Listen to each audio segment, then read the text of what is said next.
পায়ের দিকের ফেরেশতা বলছে যে এনার কি হয়েছে রাসূলুল্লাহ সাল্লাল্লাহু আলাইহি ওয়াসাল্লামের উপর। মাথার দিকের ফেরেশতা বলতে এনাকে জাদু করা হয়েছে, জাদু জাদু জাদু।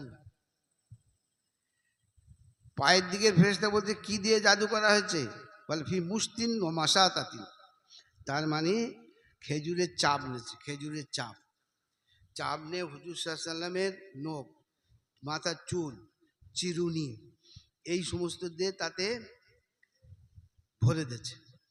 আর ভরে দিয়ে তার উপর মন্ত্র পড়েছে। আর মন্ত্র পড়ে এইবারে হুজুর সাল্লাল্লাহু আলাইহি ওয়াসাল্লামকে জাদু করে দিয়েছে। পাঁচ দিকের ফেরেশতা বলছে কে জাদু করেছে, কে জাদু করটা, কে কে সর্বনাশটা কে করলো।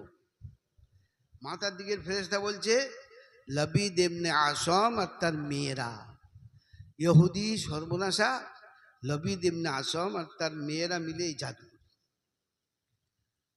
তা পায়ের দিকে ফেরেশতা বলছে এখন তাহলে কি করা হবে। আর জাদুটা করে কোথায় সেটা পুঁতেছে। মাথার দিকের ফেরেশতা বলছে জাদু করে আর সেটা অন্ধকূপ, যে মদিনা মুনাওয়ার কূপ সমূহের মধ্যে একটা কুয়া একদম মজে গেছে, বলে তার অনেক গভীরে পুঁতে। তো এবার বাদিকের ফেরেশতা বলছে এর থেকে পরিত্রাণের উপায় কি। মাথার দিকের ফেরেশতা বলছে যে এর থেকে পরিত্রাণের উপায় হলো ওইটাকে তুলতে হবে, আর তোলার পরে তারপরে তার ব্যবস্থা করতে হবে। তা পায়ের দিকের ফেরেশতা বলছে তুলে কি হবে, তাহলে তোলবার পরে ব্যবস্থা হয়ে যাবে।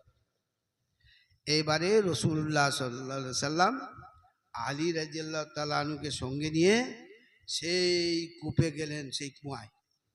আর কুয়ায় গিয়ে আলী রাদিয়াল্লাহু তাআলাকে নামিয়ে দিলেন, নামো। আলী রাদিয়াল্লাহু তাআলা খুলছেন বই, কই পাচ্ছি না তো, খুব পাচ্ছি না তো, বলে আরো গভীরে আছে। তো আরো খোলা হলো, খুলে এইবার বের হলো সেইটা। আর তারপরে কুলাউযু রাব্বিল ফালাক কুলাউযু রাব্বিন নাস অবতীর্ণ। এতে 11টা আয়াত আছে, আর 11টা গেরো লাগিয়েছিল, মন্ত্র পড়ে 11টা গেরো লাগিয়েছিল। এবার রাসূলুল্লাহ সাল্লাল্লাহু আলাইহি সাল্লাম কি করলেন, আল্লাহর হুকুমে এক একটা করে আয়াত পড়লে লাগলেন। কুলাউযু রাব্বিল ফালাক ফট করে ওঠে, তখন ও একটা গেরো খুলে যায়। এরকম ভাব সূরা নাস কুলাউযু রাব্বিন মিনাল জিন্নাতি ওয়ান নাস পর্যন্ত 11টা গেরো খুলে গেল। এবার রাসূলুল্লাহ সাল্লাল্লাহু আলাইহি ওয়াসাল্লাম বলছেন যেবার আমি যেন একটু স্বস্তি পেলাম।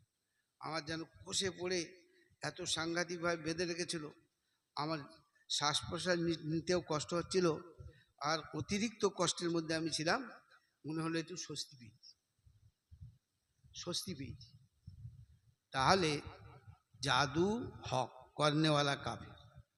জাদু সৃষ্টির সেরা হযরত নবী মুহাম্মদ সাল্লাল্লাহু আলাইহি ওয়াসাল্লামের উপর যখন করেছে, আর সে তার উপরে সেই জাদু প্রতিক্রিয়া সৃষ্টি করেছে এবং জাদু দ্বারা তার ক্ষতি হয়েছে, তাহলে আমরা কি, আমরা তো জাদুটা কি জন্য করেছে, হিংসা, হিংসা। আজকের আমরা সভা করি, সবাইকে ডাকি, আপসের মধ্যে যে একটা সম্পর্ক ভালো থাকে, এটা বিরাট জিনিস, এটা বিরাট জিনিস। শয়তানের খুব আঘাত লাগে, সেই জন্য শয়তান এটা